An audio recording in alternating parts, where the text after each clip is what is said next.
Okay, so for this short lesson, I want to talk about definite integral substitutions and area Bitten curves. Okay, so um, yeah, so from the previous lesson, we talked about the brief idea about the U substitution for indefinite integrals. Okay, and then similar method, we can apply the exactly same substitution technique to solve the corresponding definite integral. Okay, definite integral. And then, for example,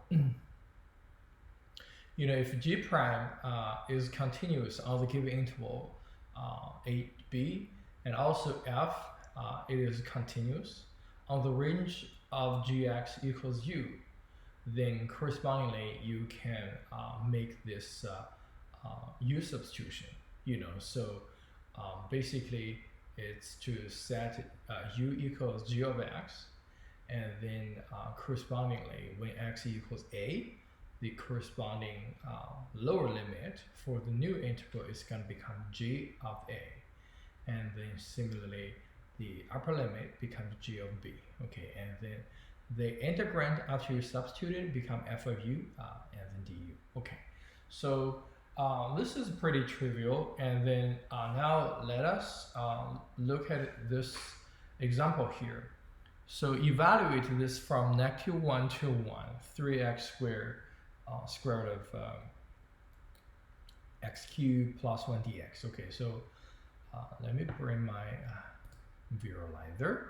So now you can see that's a problem we're looking on. So it's -1 to 1, okay, and then 3x squared square root of x cubed plus 1 and then dx. Okay, so for this problem, yes, we're going to use the u substitution, and it's not that difficult to find that our u substitution is going to be u equals x cubed plus 1. Okay, and then correspondingly du equals 3x squared dx. All right, but this problem is one definite integral, so we also need to take care of this limit. That is, when x equals -1, so you're gonna be -1 cubed is -1 plus 1, so it's a 0. Okay, when x equals +1, and then the corresponding u becomes into 2, right? So it's 1 plus 1.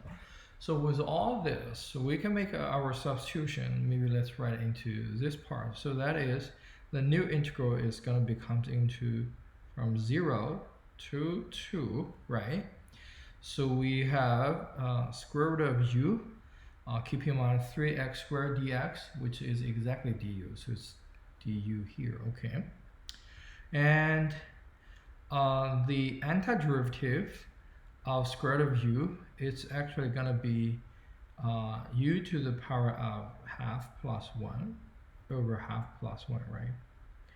And then you evaluate it from 0 to 2, okay, from 0 to 2. Now, if you simplify, basically if you plug 0, it's going to become 0. So plug 2, we're going to have 2 to the power of 3 half, over 3 half, okay. So if you doing the rearrangement, you're going to have 2 to the power of 5 half, and then over 3, okay. So of course you can simplify one more, that give us is 4 square root of 2 over 3, because 2 to the power 5 half, you can split as 2 squared times square root of 2, so that is 4 square root of 2 over 3. So that is the problem for this example 1. Okay, so now let us put this back and then move on to the next topic, the definite integral of the symmetric function. Okay, so this actually is a super helpful concept. Okay,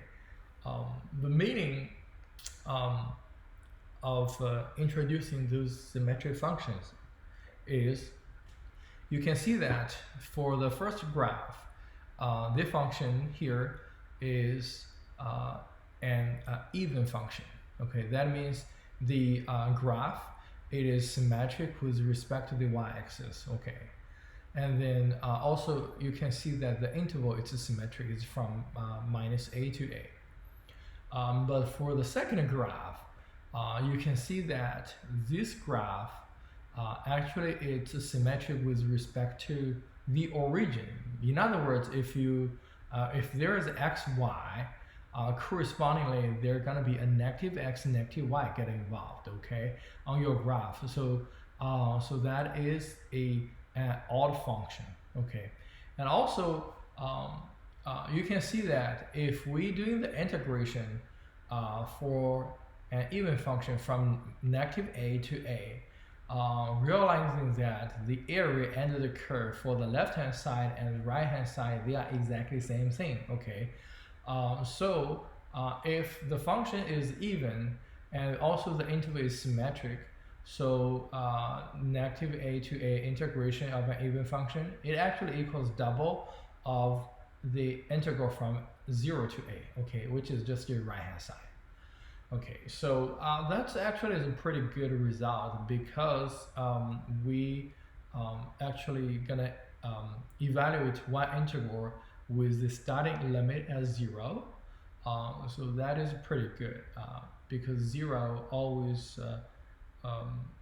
give a lot of cancellation, you know, when you evaluate something, okay. But the next case, when the function is an odd function, it's even better. As you can see that on this graph, you know, if I integrated from negative a to a, and that integral will become 0. Why? As you can see on this graph, you know, you can think about it. The curve above the x-axis shows to have a positive area, okay, and then the region below the x-axis has a negative area. You can think about it into that way. And then because those are symmetric, so it's a positive and negative, so they cancel out, okay. So that is the second conclusion, what we can have, okay, what we can have. All right, so with that in mind, if we look at this example 2, as you can see that we have x to the power 4 minus 3x squared plus 1, right? And then the interval, it is symmetric, okay? So let me bring the video here, and then let me move up a little bit more. So if given a function, you know, fx, we can see that if fx equals f of negative x for all the x, and then we call that f is an even function, okay. While if the fx equals negative f of negative x for all the x here, you know, most of the time, guys, if I say for all the x, it either mentions that the interval it's all real numbers, or it's a symmetric one, okay. And then the function fx is an odd function, okay. Okay. So those are how do we check even and odd. Back to the problem, what do we have? So we have negative 2 to 2 x4 minus 3x squared plus 1, okay, dx. And apparently you can see that this the integrand actually is an even function, okay. So since this is x minus 3x squared plus 1 and is an even function, So this equals to 2 from 0 to 2 x 4 minus 3x squared plus 1 dx, okay? Just based on the conclusion what we have. And then you can starting to do the evaluation. So you can see it's x fifths over 5 minus x cubed, right? And then plus x, and then from 0 to 2. Like I just mentioned, 0 is a great number. So if you plug in, it becomes 0. And then you can plug 2 there, so it's a 2 times 2 to the power of fifths, which is 32. 32 over 5 minus 8, and then plus 2. Okay. Of course, you can simplify this for sure. But I believe the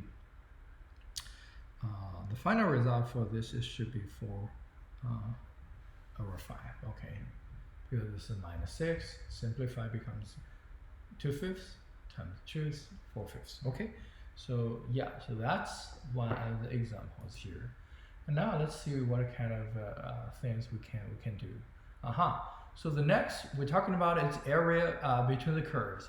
And the idea is pretty simple, right? So basically, you have two curves. There's gonna be an upper curve and a lower curve there. So the area between the curve, which is like using the upper curve, subtract the lower curve, and then doing the integration. Okay. So that's the basic concept here. And then, okay, so maybe let's look at another example 3. Okay, so very quickly we're gonna go through with this example here. So let me bring my visualizer here back. So, okay, so the problem is you are, let's see, we are looking for a area of the region enclosed by y equals 2 minus x squared, so it's going to be a parabola up and down, okay, something like this. And the line y equals negative x, so it's going to be, so this is y equals 2 minus x squared. This is going to be the y equals minus x, okay. And then we're looking for the area between those two curves, okay, it's something like this. So first of all, as you can see from the graph, this is going to be the upper curve, this is going to be a lower curve, okay. And so we got that piece. So all we need to do is to figure out, okay, what is the x coordinates for those 2 points, right? So that we can set up the integral. In fact, to solve that is pretty straightforward, which is y equals 2 minus x squared and y equals minus x. We set it up and then solve for x. So give us is 2 minus x squared equals minus x. So you're going to have x squared minus x minus 2 equals 0. So you can get x minus 2 and then x plus 1. Okay. So eventually you can solve x equals 2 and minus 1. Okay, so we know that this is minus 1 part. It's going to become into 2. Okay, so we can set up the area, which is defined as from minus 1 to 2. Upper function, 2 minus x squared, right? And then minus the lower function here, dx. Okay, and then you can see that that is 2, right, minus x squared plus x dx.